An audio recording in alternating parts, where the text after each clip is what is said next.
y'all, it's Heel Heat time. Hi everybody and welcome to Heel Heat. My name is George Coles and this is a Heel Heat Top 10. The topic of this Top 10? Authority figures.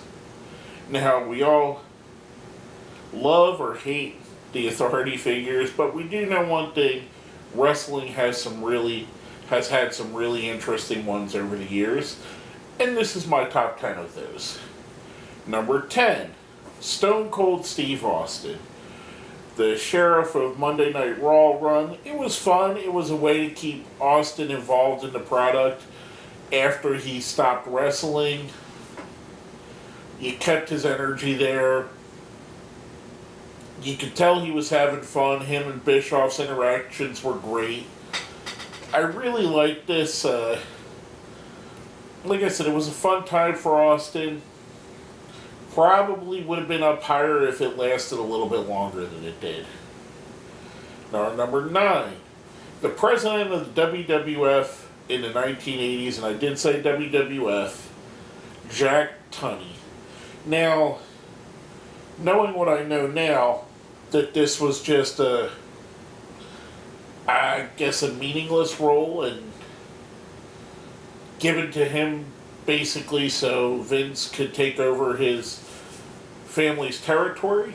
However, whenever something important happened in the 80s in the WWE, whether it be a $1 Million Man trying to buy the belt off of Andre, Hogan signing for the championship match against Andre, President Tunney was always in the middle. He's always the guy making the decisions. You very rarely seen him on TV. He was a straight up Stone Cold babyface character, and he was only there when it absolutely was necessary to move the storylines along or for a big contract signing. So he was kind of the precursor of what we would see a decade later when authority figures became more prevalent, which they are to this day. But Jack Tunney, for the moments he was there and the stories that he was part of or added to, definitely deserves a nod on this list. Now, number 8, Stephanie McMahon. Whether you love her or you hate her, whether she was the owner of ECW, part of the Invasion angle, the GM for SmackDown, the authority figure on Raw, she's pretty much done everything you can do in the WWE, and she's gone on, and I think she's highly entertaining. She plays a heel perfectly. She's easily unlikable, if that makes sense. And she's almost as good as her father was at the role. I really enjoy her, and I like her being there. At this point, it's a little bit played out. It's a little bit much. They've done it to death.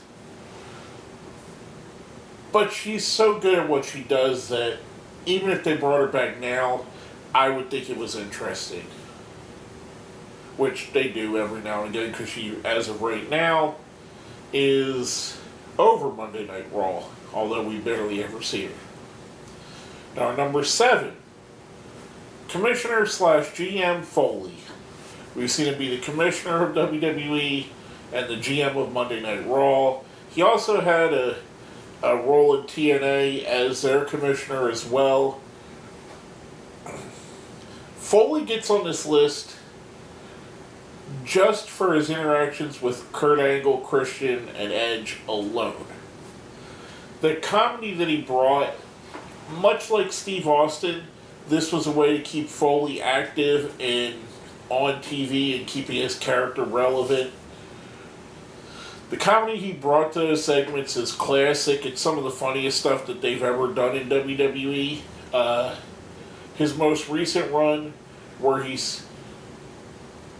whenever he has that thing where he turns it on, when he's explaining to someone how horrible Hell in a Cell is going to be, and goes an extra serious route, or he challenges somebody like Sheamus and Cesaro to go out and fight each other and then forms them into the bar. Just the way he's there and how he progresses the storylines is just awesome. And it's fun. It's always great to see Mick Foley out there.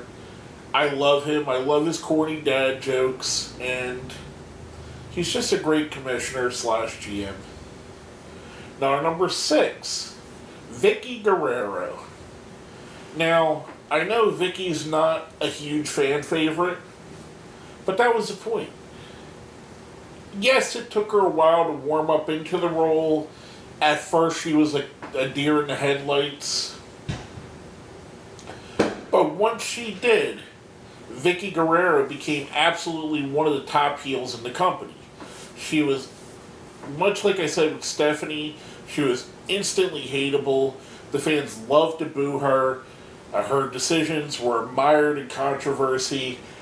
I thoroughly enjoyed Vickie. I think that her dynamic is missed nowadays. I think they try to recreate that with other people, but the dynamic with Vickie and the character that she was and the excuse me and all of that just made her exactly what she was. The cougar stuff with Edge and Big Show and all of that.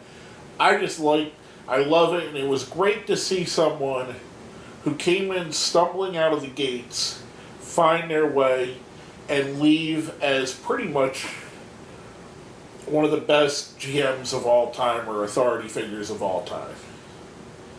Now, number 5, Vickie's contemporary, Theodore R. Long, Teddy Long. The man who's synonymous with going one-on-one with The Undertaker, or hold up, player. We're going to make this a tag team match. The king of holla, holla, holla. Teddy was great. He's such a character that he just makes you smile looking at him. How can you not love Teddy Long? Whether it be as on a role on Raw, whether it be him as a GM on SmackDown, the GM over ECW. Teddy he was kind of the antithesis of Vickie Guerrero, where Vickie you instantly hated, Teddy you instantly loved. And both of them are great because of that dichotomy. Now, our number 4, Commissioner William Regal. Regal picked up where Foley left off, where he added a lot to the comedy aspects of what he did. However, he did it in a heel fashion. He wasn't afraid to be the butt of the joke. Him and Tajiri had some great interactions. And he's the commissioner on NXT now, which he plays more seriously than he did back in the day, or the GM of NXT.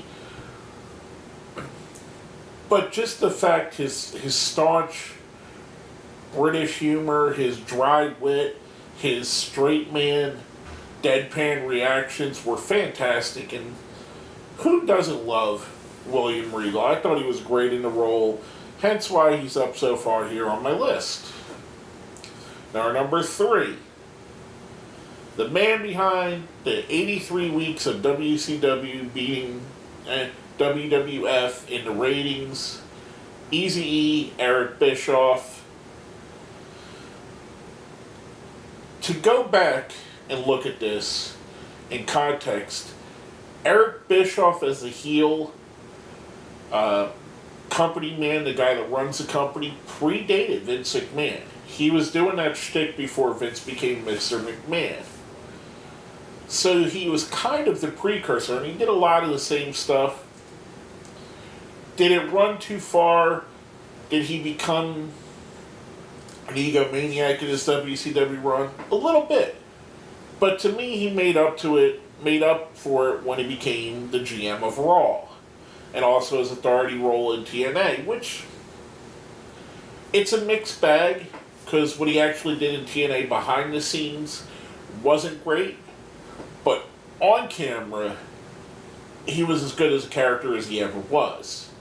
And the whole legacy of Bischoff and what he was able to accomplish adds into his credibility. He's instantly credible as a guy that knows how to run the show. I mean, he was there for Billy and Chuck's wedding, stealing a kiss from Stephanie McMahon. List goes on and on. Him calling out Vince McMahon on Monday Nitro.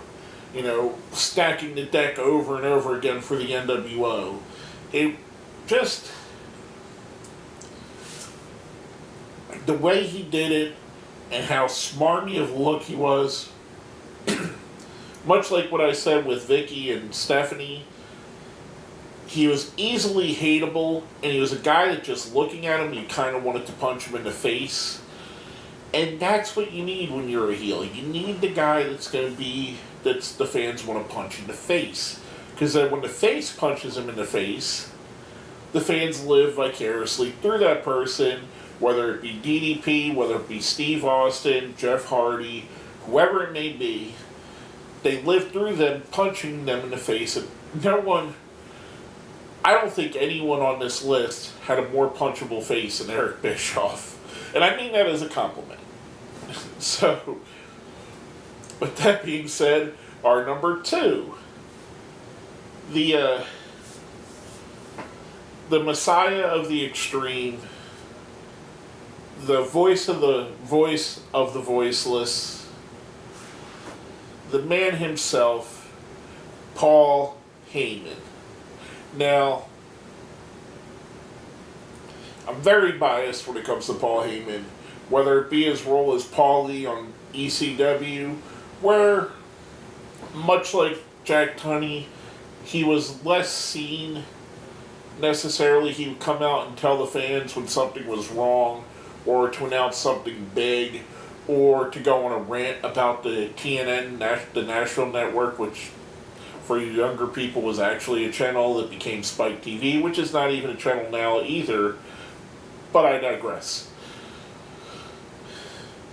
The way that Heyman conveys everything he says, every word that comes out of Paul Heyman's mouth, you believe that he believes it. When he became the head person on SmackDown, the GM of SmackDown, you believed what Paul Heyman was saying. When he was the guy running ECW, and he would come out and he'd say outrageous things about ECW and about how much he hates Eric Bischoff, you believed it. You really did. How much he hates TNN. You believed all of that. And the guy, he's such a genius. He's probably one of the best talkers in the history of wrestling. And he conveys that in everything he does. He's got an error. His believability is what puts him on this list more than anybody else. That and the fact that the guy could absolutely talk you into doing anything. I mean, he could talk a person that doesn't have any water and hasn't had water for 3 months into walking across a 4,000-mile desert with him. He's just that good. There's something about what he does and how he draws people in, like a cult leader, like a Jim Jones. I mean, he's as close as we're ever going to get to a cult leader in professional wrestling. And I mean that, again, in the most positive way. That being said, before we get into our number 1, we do a little thing here on our top 10s called the best of the rest. Basically, things that were considered for the list but didn't make it.